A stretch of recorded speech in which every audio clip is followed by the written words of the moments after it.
शिलाई से लेकर पोंडा साहब और आगे अब कांगड़ा, मंडी, हमीरपुर, किन्नौर, लाहौल स्पीति, जहाँ तक देखिए कैंडिडेट हमारे देखे, हाँ वो कहीं ना कहीं वोट में तब्दील नहीं कर पाए। मुझे ही नहीं, हिमाचल प्रदेश में सबको और यहाँ तक कि हाईकमान को भी ये बड़ी उम्मीद थी कि शिलाई विधानसभा हवा हवाई काम हुए, हवा हवाई फोटो सेशन होता रहा।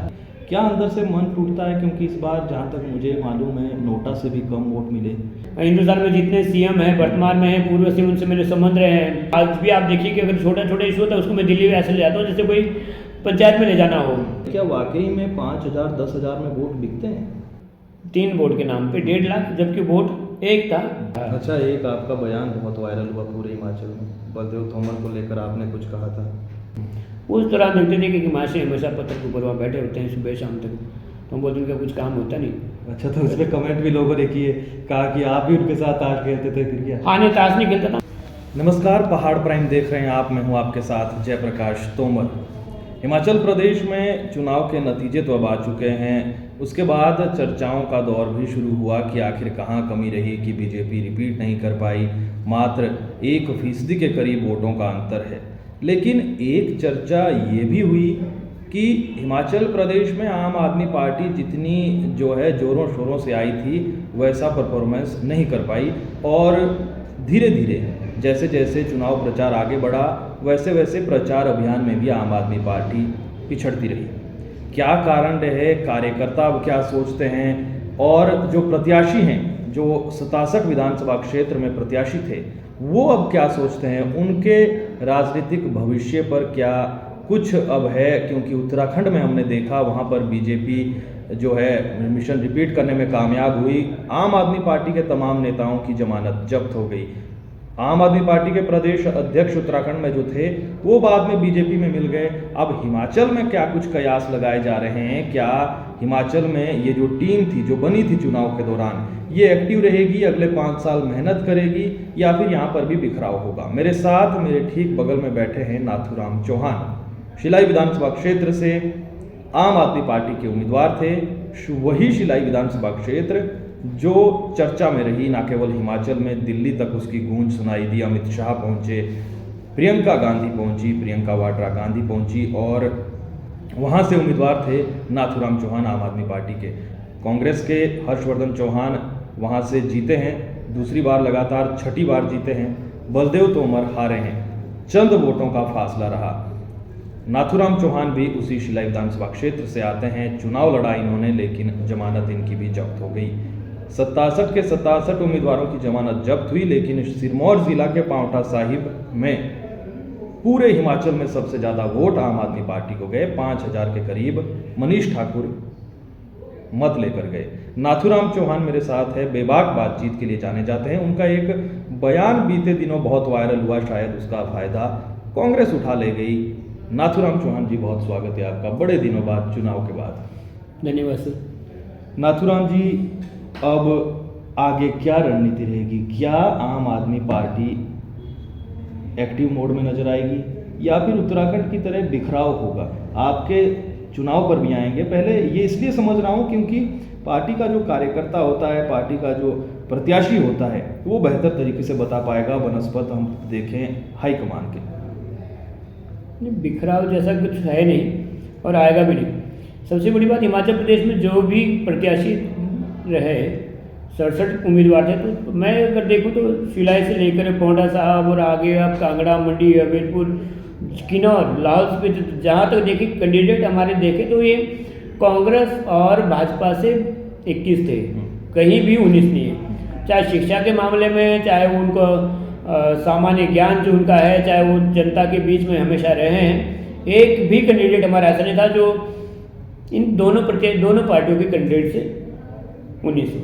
हाँ, वो कहीं ना कहीं वोट में तब्दील नहीं कर पाए। वो एक अलग विषय है, अलग विषय है, वो वोट में तब्दील क्यों नहीं हो पाए, थोड़ा समझने वाला विषय है।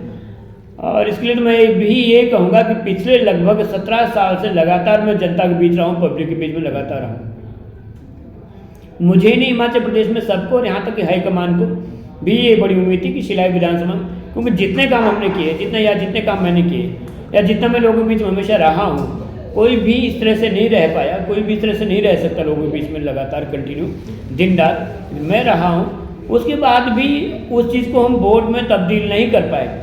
पिछले 17 सालों से मैंने लगातार जिनके काम के लगभग 14,500 से अधिक लोग ऐसे हैं जिनका मैंने काम किया है, वोट में तब्दील नहीं कर पाए। अच्छा, एक बात बताइए नाथूराम जी, वोट पे जब आप भी तब्दील नहीं कर पाए तो बलदेव तोमर कहते हैं कि इतना काम किया कि अगर कांग्रेस हर्षवर्धन चौहान अब उन जो काम किया है उन्हीं को अगर सही ढंग से इम्प्लीमेंट कर दे, वहीं पर डॉक्टर ले आए, अधिकारी ले आए, कर्मचारी ले आए, वो भी अपने आप में बहुत बड़ी बात है। बलदेव तोमर भी नहीं जीत पाए, क्या कारण आप देख रहे हैं? क्योंकि 17 साल से आप समाज सेवा में है और शिलाई विधानसभा की नब्ज को समझते हैं। बलदेव तोमर की लोगों से दूरियाँ इसलिए नहीं जीत पाए, और जो धरातल पे जो काम होने चाहिए थे वो नहीं हुए। हवाई काम हुए, हवाई फोटो सेशन होता रहा, हवाई बातें होती रही। यहाँ तो ज़मीन पर रहना होता है, ज़मीन पर जुड़ना होता है। इन्हीं के ही जो इनके सीनियर कहे या इनके पूर्व में तो दोस्ती भी रही, चौधरी सुखराम चौधरी जी पोटा साहब से जीते हैं जब उनकी कंडीशन बहुत ख़राब थी। शिलाई में तो ऐसी कोई कंडीशन भी नहीं थी, शिलाई तो ले दे के हम 3 या 4 प्रत्याशी सारे थे। तो लोगों से जो उन्होंने दूरियां बना के रखी, लोगों से जो वो दूर है, यही कारण है उनके हाथ में। अच्छा, तो अब शिलाई का भविष्य आप कैसे देखते हैं? पिछली बार भी सीएम के करीबी थे नेता, बेशक हारे थे, इस बार भी सीएम के करीबी बताए जा रहे हैं, कुछ होगा बदलाव लगता है कि? बिल्कुल, पिछली बार भी सीएम के करीबी रहे और इस बार भी सीएम के करीबी है। इसे सौभाग्य कहें या दुर्भाग्य कहें कि हमारे जो दोनों के शिलाई के जो नेता है, दोनों पूर्व विधायक और वर्तमान विधायक, इनकी दोस्ती ज़रूर है, पर दोस्ती बड़ी दूर गांठते ही है। पहले वाले की दोस्ती मंडी वाले से थी, अब वाले की दोस्ती हमीरपुर वालों से। इन्होंने नज़दीक के लोगों से दोस्ती नहीं की है, और शिलाई में एक तरह का इन्होंने एक माहौल बना रखा है कि अपने लोगों से दोस्ती नहीं करनी है, अपने लोगों के नज़दीक नहीं रहना है, अपने लोगों को नज़दीक नहीं रखना है। नहीं तो जितना मौका जयराम जी बलदेव जी को मिली था, मौका शायद किसी को मिलना नहीं था। बलदेव जी चाहते तो अपने लोगों को कहीं ना कहीं एडजस्ट करते, कहीं आप मीडिया के माध्यम से कन्वीनर किसी को रख दो, किसी को बहुत सारे इतना निगम है, इतने बोर्ड है, कहीं ना कहीं आप एडजस्ट करो। हर खत से खत हमारे यहाँ बोल जाता 9 या 10 गाँव के खत बोली जाती है, वहाँ से एक आदमी एडजस्ट करो। आप नहीं किया, किसी को आगे आने नहीं दिया। खैर नाथूराम जी, क्या तीसरी बार आपने चुनाव लड़ा, क्या अंदर से मन टूटता है कि मैं लोगों के बीच हूँ? आप तो अपनी ओर से लगे हुए हैं, हम देखते हैं आज भी आपने पत्रकार वार्ता की, क्या अंदर से मन टूटता है? क्योंकि इस बार जहाँ तक मुझे मालूम है नोटा से भी कम वोट मिले, तो क्या अंदर से मन दुखता है, लगता है कि नहीं अब छोड़ो, हमने क्या लेना है? नहीं, मैं उस तरह का उस तरह का आदमी हुई नहीं। मेरा ना मन दुखता है, ना मुझे खुशी होती, ना मुझे गम होता है। शिलाई में तो खैर अभी नहीं, लोग नहीं जानते भी होंगे, नहीं समझते भी होंगे, पर मैं तो लगातार बाहर रहा हूँ और लगातार हिंदुस्तान में जितने सीएम हैं, वर्तमान में हैं, पूर्व से उनसे मेरे संबंध रहे हैं। आदरणीय नरेंद्र दामोदर मोदी जी जिनको लोग कहते हैं उनसे मिले हैं। मैंने कहा वो मैं तो नहीं मिला, लेकिन वो जरूर मिलते थे। गुजरात में जब भूकंप आया था तब वो उसमें नेशनल राष्ट्रीय सचिव होते थे, और मुझे शांति कौर से माध्यम से वहाँ पर भेजा गया था आपदा प्रबंधन में। तो ठीक, वो एक अलग चीज़ें हैं, अलग बातें हैं, हमने काम भी किए हैं। आज भी आप देखिए कि अगर छोटा इशू होता है उसको मैं दिल्ली में ऐसे ले जाता हूँ जैसे कोई पंचायत में ले जाना हो। मेरे लिए इतना सरल है कि इसी इशू को दिल्ली ले जाना या शिमला ले जाना, हाईकोर्ट ले जाना उतना आसान है जितना लोगों के लिए पंचायत में भी उतना किसी इशू को ले जाना उतना आसान नहीं होता। वो इसलिए आसान है क्योंकि मैं लोगों के बीच में हमेशा रहा हूँ। जितने हायर लेवल पर जो भी मिनिस्टर है, किसी भी स्टेट का जो मंत्री है, मुख्यमंत्री है, उनसे मेरे संबंध, उनसे मेरे रिलेशन रहे हैं। रही बात हारने या जीतने की, तो 3 या 4 कैंडिडेट थे, 3-4 में से किसी एक ने ही जीतना था। अब मैं ये भी कहूँगा, मैं ये भी कहना चाहता हूँ कि मैं जैसे ही दोनों चुनाव लड़ते हैं, हर्षवर्धन में ऐसे चुनाव नहीं लड़ सकता। अच्छा, ये बताइए, आपने ये भी कहा, इसी पे आगे बात बढ़ाते हैं, कह रहे हैं कि इस बार करोड़ों रुपए बहाया गया, क्या वाकई में शिलाई में पैसा देकर कहा गया कि 17,000 पर वोट लिया गया, इतना लिया गया? मुझे तो विश्वास होता नहीं। क्या वाकई में आपने तो अंदर तक गए, क्या वाकई में 5,000 10,000 में वोट बिकते हैं?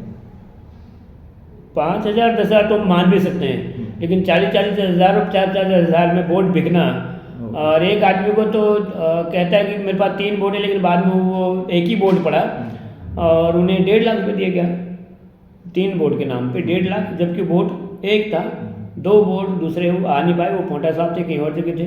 ऐसा भी इशू है। इसलिए मैं कह रहा हूँ कि मैं ऐसे चुनाव तो नहीं लड़ पाऊँगा, ना लड़ूंगा।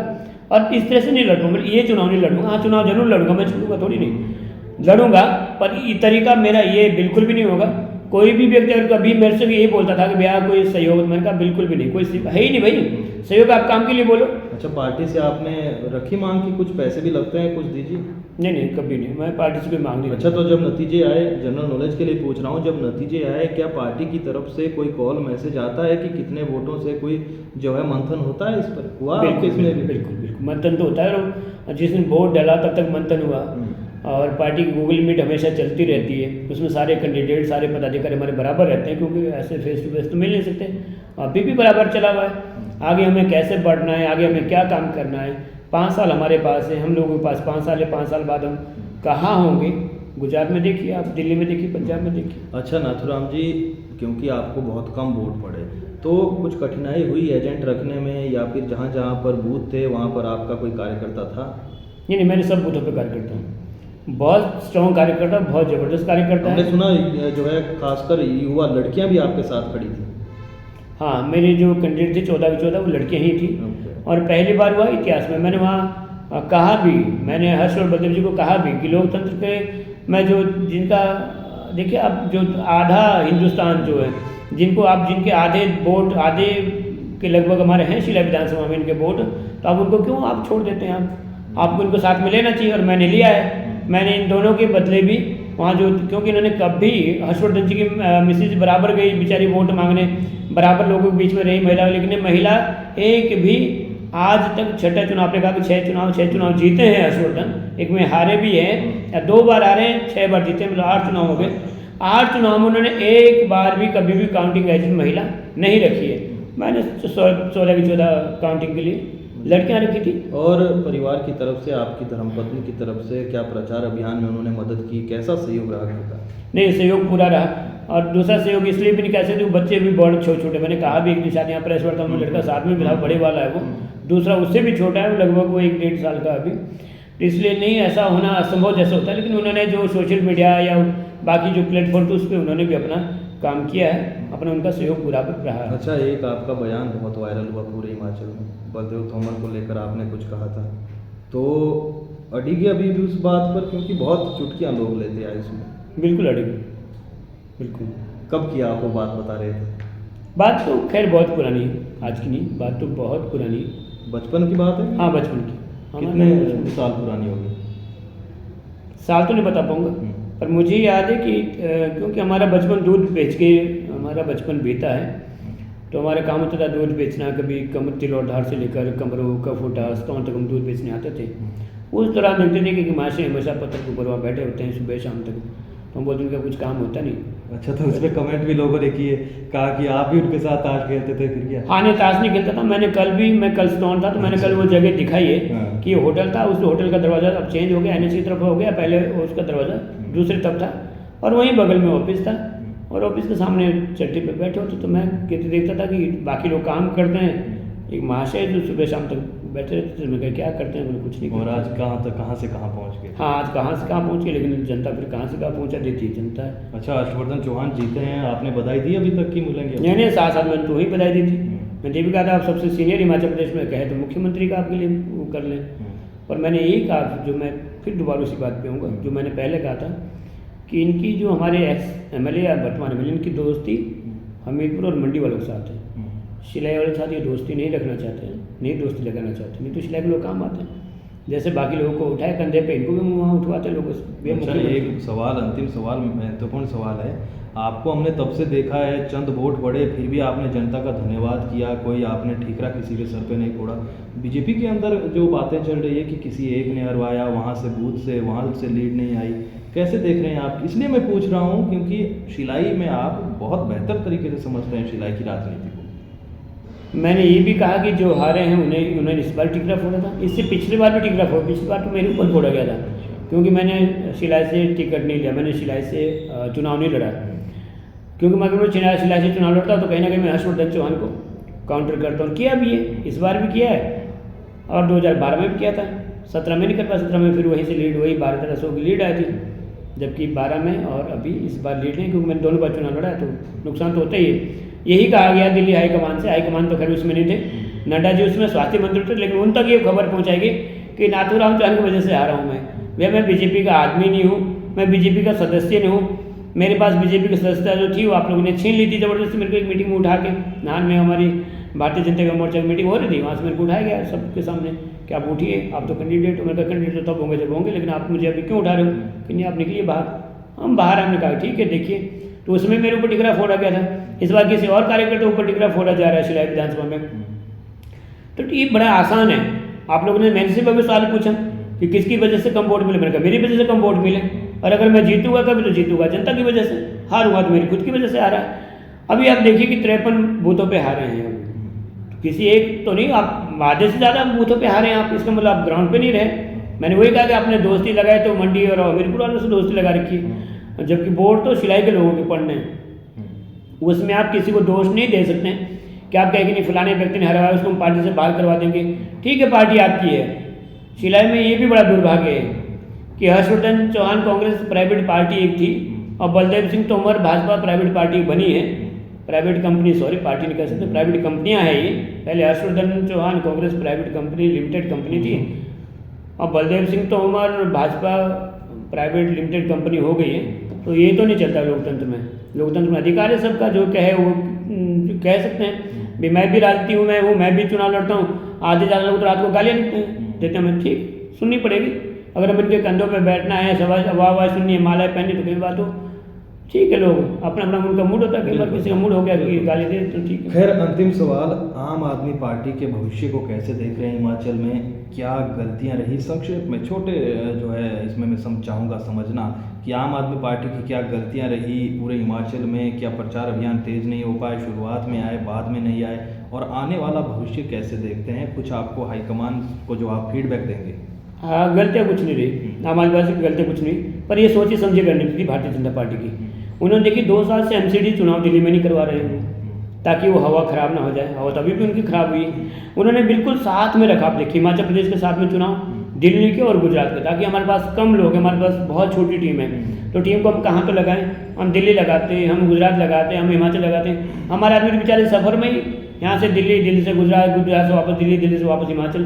कम लोग हैं हमारे पास, कम टीम। और जानी बूझी बात थी, क्योंकि हिमाचल प्रदेश में जिस तरह से जैन साहब को जो इन्होंने अंदर करवाया, जानबूझ के इन्होंने अंदर करवाया कि कुछ नहीं होगा तो बाहर कम से कम वो तो नहीं करेंगे। हिमाचल प्रदेश में 100% आम आदमी पार्टी की सरकार इस बार आ रही थी, लेकिन इनकी जो भारतीय जनता पार्टी ने जो अभी जो हमारे साथ गेम खेली तो हम लोग समझ रहे थे। लेकिन हाँ, सौभाग्य रहा है, आप सबका सहयोग रहा है कि हम आज नेशनल पार्टी बनी है।